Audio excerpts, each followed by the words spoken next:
Hello guys, mayad na po tayong tanan.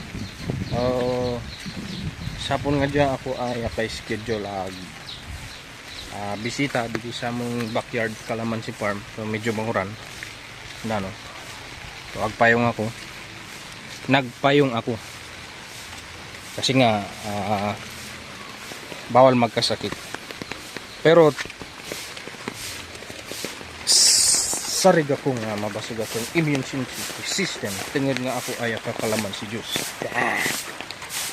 So dagi nga ni si Galisin na nayaga limpyo ang kulungan ang baboy. So bibisitahin ko lang guys, bibisitahin ko lang yung aming kalamansian dito sa likod. Kasi yung tita ko, shout out kay Auntie Celia. Nakita niya raw yung mga kalamansi dito na natumba. Dahil sa lakas ng ulan, malambot na ang lupa. Tsaka pinailapan ko kasi yung yung mga puno ng kalamansi. Yung ilap na tinutukoy, yung parang tinanggal mo yung mga damo kasama yung lupa gamit yung pala. Yan. Yung lipid na pala. So lumabas yung ugat, nabawasan yung bigat. Pag ulan at pag ihip ng hangin, ayun, natumba. So ito guys, ito yung mga sinasabing natumba. So sabi ko sa mga tao ay kuhanan nito, tukuran na lang. So ayan, okay. So ang purpose kasi ng pagpapatag ko ng lupa para mapang pilapil dito, ayan, sa gilid. Ang purpose naman ng pang pilapil na yan ay preparation pagdating ng tag-araw o tag-init. So bali, kung may budget, magpapa-drill na lang kami dito ng source ng tubig pang dilig pag nagpapaabono. So kasi hindi kayang supplyan ng balon. So tatry pa rin namin, eksperimentuhan. So ayan, medyo tag-ulan talaga ang panahon. Ayan. Ayan. So ganoon talaga.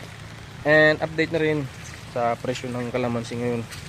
So dahil tag-ulan, so ngayon ay season ng kalamansi. So medyo mura talaga yung kilo ng kalamansi sa ngayon. Maputik, maragit. So ayun, lumabas yung ugat. So sana hindi matuluyan, dahil kung matuluyan ito ay talagang replant tayo. Kami lang pala. So ito naman guys yung tinatawag na sucker. Ito yung U-suck, ang tinatawag suck, S-U-C-K. So kailangan natin itong tanggalin dahil ito ay malakas humigop ng sustansya. Hindi ko alam ang tamang proper dahil hindi ako nakapag-aral ng agriculture. So basta baliin lang muna natin. Wala tayong gamit kasi ito ay tatangkad lang ng tatangkad yan. Yan. Dahil hindi naman siya magbibigay ng maraming bunga. So mainam lang tanggalin. Ayun din sa mga napapanood ko sa YouTube, sa video, ang tinatanggal nila, in-advise din nila na tanggalin. Yan o, tulad yan, nakikita rin kagad. Dami pala, natumba, tinukuran. Ito guys, medyo busy tayo sa ating trabaho, kaya hapon na lang tayo pagbisita.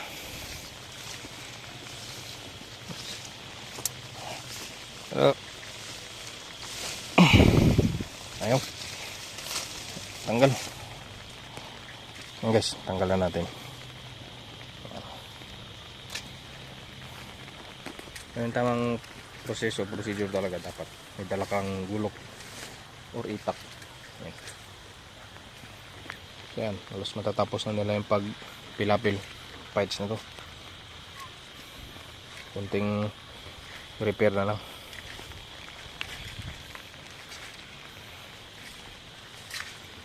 Dala ito dati guys, basakan. So talagang hindi na napapakinabangan. Kaya sabi ko kila nanay tsaka kay Uncle Jude, i-cultivate ko na lang. So bigyan ko na lang sila ng share kapag nag-harvest. Bali ang share ko dito, yung binibigay kong share sa kanila ay 3 partes. Kumbaga halimbawa may benta kami na 60 pesos, yung 20 sa kanila. Yan. Kasi syempre yung sa share ko yung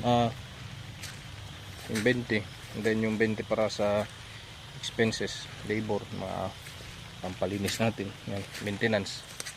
So doon na pupunta.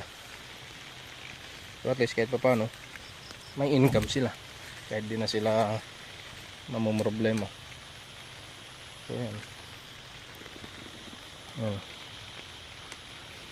Pag na-finalize na to yung mga pilapil na ipatag na to, sunod natin yung herbicide or yung pamatay damo. Ayan o, kapal na o. Buti pa yung damo, kahit di naalagaan ay talagang ang bilis lumaki. Tataba pa. No good.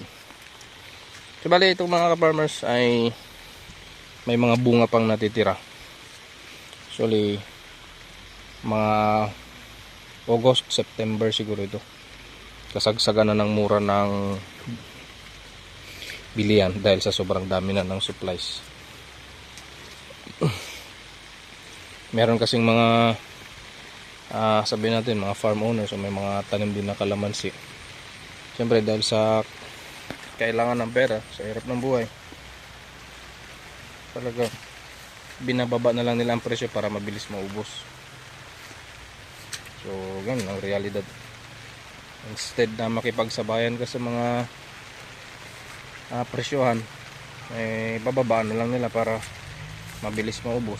Yung mga iba kasi mga biyahero pa, para lang hindi malugi sa biyahe, maubos ka agad at pauwi, binibenta na lang nila ng mas mura. So syempre mga bibili, igagrab nila ang opportunity na mura. Kaya dun, yun ang dahilan. Kaya hindi rin natin mapipigil o makokontrol. So kaya nag-come up kami sa calamansi juice, calamansi extract, pure and concentrate.